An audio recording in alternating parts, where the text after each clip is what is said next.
गुनाहगारों की महशर में एक हंसी के लिए, गुनाहगारों की महशर में एक हंसी के लिए, गुनाहगारों की, गुनाहगारों की,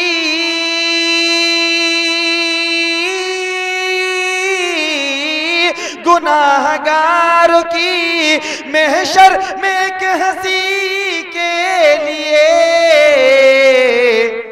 हुजूर रोते थे, हुजूर रोते थे रातों में उम्मती के लिए।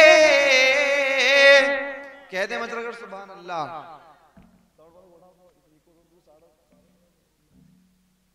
मतलब अगर कहें सुभान अल्लाह। हुजूर रोते थे रातों में उम्मती के लिए, हुजूर रोते थे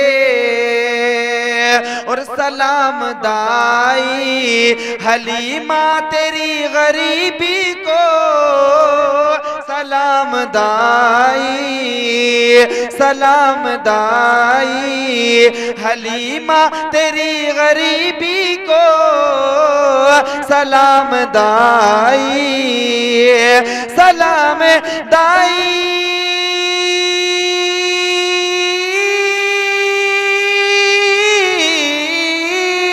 सलाम दाई हलीमा तेरी गरीबी को। चुने गए हैं नबी, चुने गए हैं नबी तेरी झोपड़ी के लिए, चुने गए हैं नबी तेरी झोपड़ी के लिए, चुने गए